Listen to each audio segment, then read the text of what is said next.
speaking about like teams, which teams have high expectations this season?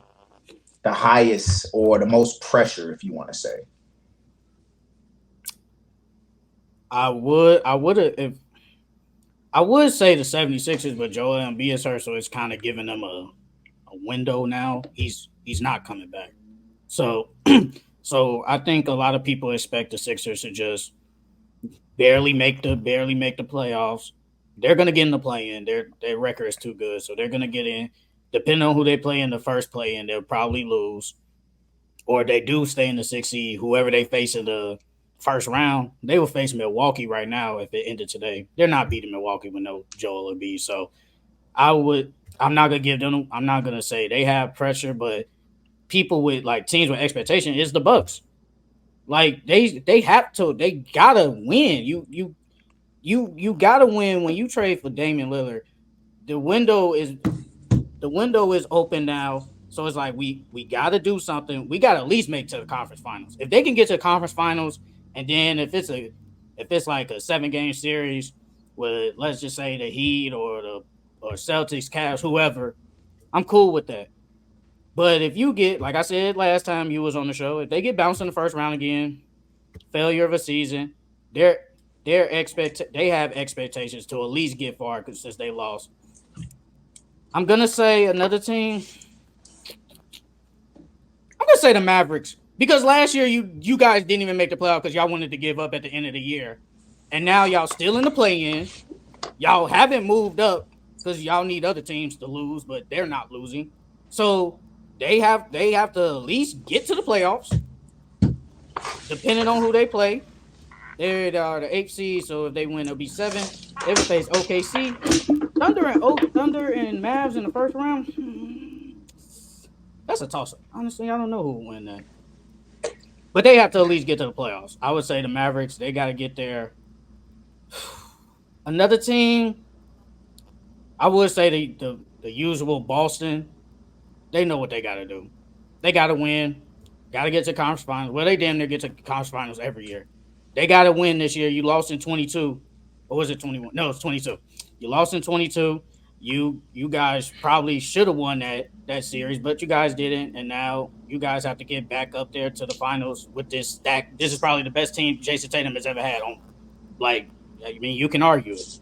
So they have to get to the conference finals. Their expectations high. So Mavericks, Celtics. Who else I say? I forgot. Oh, Celtics, Mavericks, and the Bucks. They have high expectations this year. Yeah, when I think about these teams, definitely the number one team, I think highest expectation, I think it still falls down on 76ers. I think even with Joel Embiid being out with the torn meniscus, I don't think it matters. I think at this point, when like you draft your superstar, he's your first round pick, broke his foot, always have to deal with nagging injuries. That's just who he is. It's just like that's who he is. That's who you guys like gave the contract, gave the money to. That's his issue. So at this point, it's like you can't even be upset. You can't be upset that like that's who he is. He's consistently injured. When he plays, he's amazing. He draws fouls. When he's in a playoff, he disappears. So it's like every year you come in, you expect this guy to have this MVP caliber season, and you expect him to miss games and get hurt. So it's like that's a part of the process, and you got to trust it this far. And it's like they had that chance to go to the finals. They had that chance to go to the conference finals. It didn't happen. It's just like at this point, I think it's at the end of the road. And I think honestly, with James Harden leaving, yeah, you had an emerging Tyrese Maxey, but it just does not matter. I think right now, Philly, they accept their destiny. They're laying down, they're taking it. It's over with. It's over with. I think the process it's been done. I think Joel Embiid being out, it just shows like, hey, it's time to move on. I mean, honestly, you guys paid Tobias Harris too damn much. Should have went after Jimmy. Messed up with Ben Simmons. It's like it's over with. It's over with. It's time to get back to what you guys good at, tanking. The other teams, I think that's like they have to do something. I think the Celtics they have to go back to the finals this year. I think when you get a team, you get 5 all-stars, a 5 all-star lineup. Come on, man, you gotta go to the finals. I mean, Derek White is an all-star. Porzingis is an all-star. Jaylen Brown is an all-star. Tatum is an all-star. Drew Holiday is an all-star. You have to go to the finals. You're the best team in the East. That's simple. I think the Cavs, I think they're another team just like that too. The Cavs, the expectation isn't to get to the finals, but it's to not lose in the first round anymore. I think when you get Donovan Mitchell and you get put out by the Knicks, and this year it's like you guys were the favorites last year, and y'all got put out. Like that's crazy. That's crazy. That can't happen again. And now you get Julius Randle. I still don't think he's coming back. I think he should just get the surgery.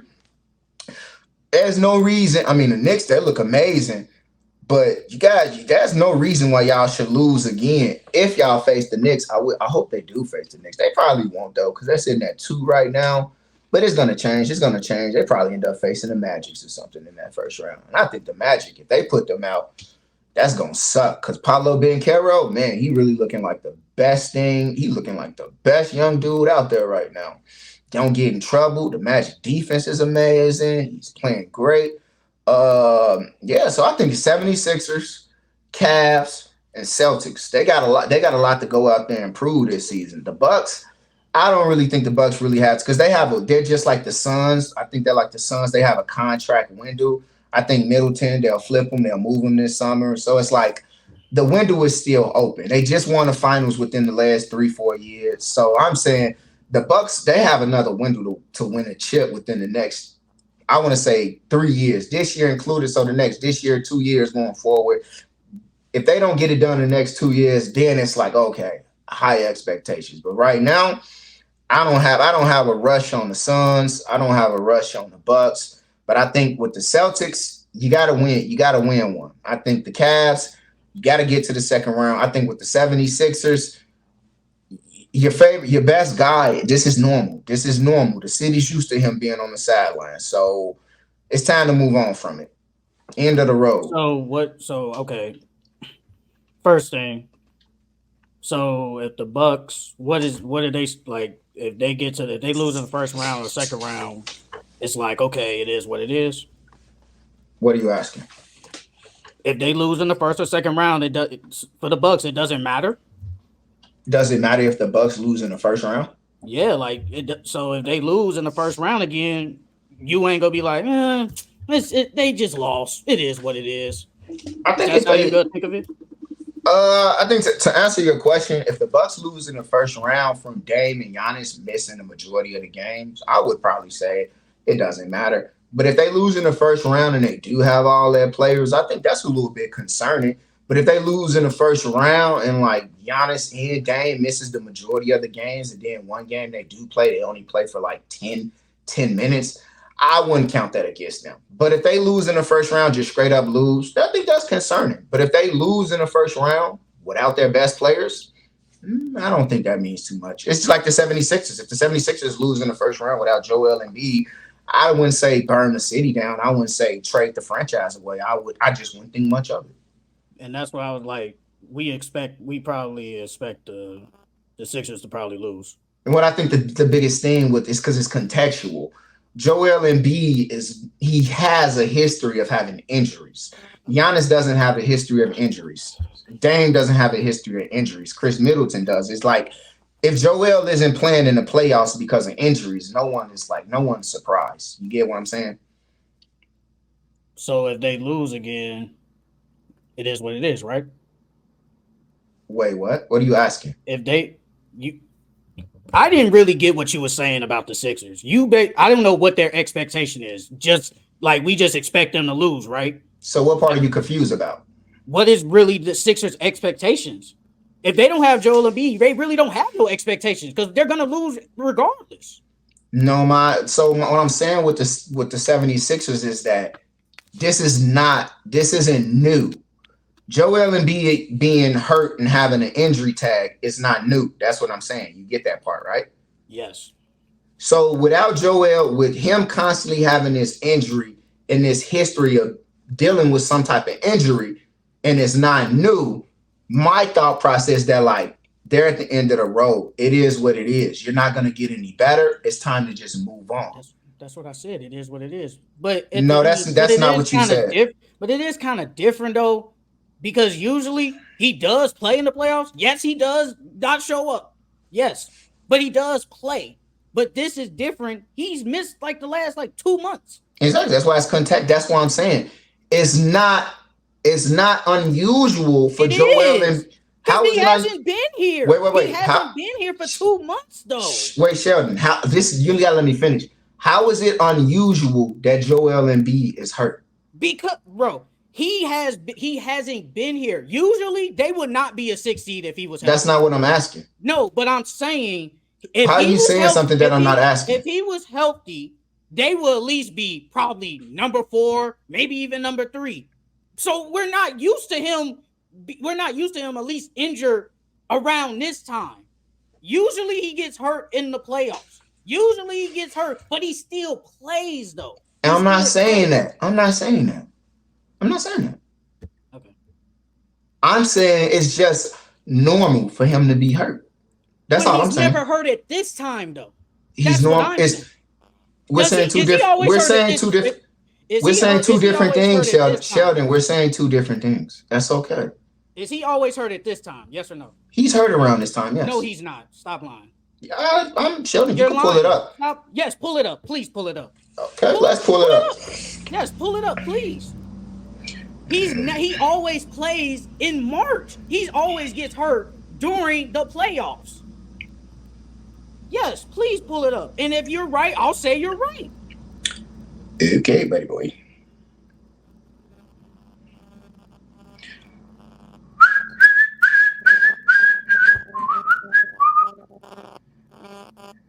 Okay, so we got he missed the game for the 26th, the 23rd, and the 1st last year. This time because of his calf, foot. But wait a minute though. Does he come back? I'm saying missed a lot of time though, like so 2 months. That's what I'm saying. So Sheldon, now you're changing your question. That's always really been my question. Does he always miss this amount of? Sheldon, calm down. Sheldon, you asked me to pull up him being hurt around this time, and I pulled it up. He's hurt around this time. I pulled it up, didn't I? You said 26 what? 23. When? He pulled it. What month? March. I pulled it up March. Year? How many games did I pulled up him missing 4 games. I got games. What are we talking about? That's only 4 games. 1, 2, 3. Okay, then I got games after that too. I got more games. I got 4, 7, 23, 4, 21, 5. I got 5, 4, 5, 6, 5, 8, 5, 10. But does he miss this a lot of time though? That's my question. 1, 2, 3, 4, 5, 6, 7, 8. He missed 8 games in 2 months. That's only 8 games. He's missed 2 months. He's missed 2 months, bro. So you asked me, you said, do Joel Embiid be hurt around this time? I pulled up him being hurt. He's missed 2 full months. I gave you your answer. He's never missed this amount of time during this months of the year. He usually gets I gave you your answer, bro. The playoffs. I gave you your answer. No, you didn't. I gave you your answer. No, you didn't. You said, do he be hurt around this time? And I pulled up him hurt around this time. 2 games. What? No. I'm talking about, does he miss a lot of time during the months of January, February, March? Usually he gets hurt during the playoffs. That's what happens with him. Sheldon, it's not it's a reoccurring thing with Joel Embiid having injuries. The city isn't new to it. I'm saying simply there at the end of that. You're not used to him missing all this time, missing damn near 2 months. You telling me the city of Philadelphia is new to them Joel Embiid being injured. Not missing. They're not used to him missing 2 full months. And I'm not asking that. Saying. What am I asking, buddy? Yes, he gets hurt. But that's all I'm saying. But answer my question. Are they see you like to do this shit? You like to go somewhere else knowing when you're wrong? I know you like to not admit you're wrong. It's okay, bro. I'm saying, is Joel Embiid around this time miss a lot of games? You name 8 games. 8 games is 8 games. I'm talking about damn near 20-something games. He doesn't miss this amount of time during January, February, March. That's what I'm saying. They're Hey, not bro. used to that. Hey, brother. Hey, Take brother. the L, bro. Just take the fucking L, bro. Sheldon. You like to never admit you're wrong, Sheldon. but it's okay. Sheldon. See, you're completely off you topic. don't never like to admit you're wrong. I've never heard you admit you're wrong. You always gotta dodge some shit. Okay, Sheldon. What come if? on, bro. Okay, do this for me, Sheldon. Do this for me. No, I'm not gonna do it. What's my point? When we say high expectations this season, end of the road teams, most pressure. What's my comments about the 76ers? What did I say? When I say high expectations, the most pressure this season, I said the 76ers. What's my comments? You just said that we're used to them not doing nothing. That's not what I said. What did you say then? I said at this point, when you draft your number one guy, your franchise player, you give him the contract, and he's constantly having injuries, and he has the injury tag on him. You're used to it. It's the narrative. They should have won when they had that chance to go to the conference finals, but they didn't. They didn't get it done. Hey, you know how it plays out with him in the city. I think right now, you just have to move on from it, get back to what you're good at, get back to tanking. I think it's over with. I think it's done. You see what it is without Joel? I think you move on from it. That's my comments. But my thing is they're not used to this though. Okay, That's Sheldon. They're not used to this. Sheldon. It's just my comments. You don't have to say word for word what I said. It's okay. All I'm saying is they're not used to it. That's all. Okay. Now, who are the biggest threats? Never want to admit. Yeah.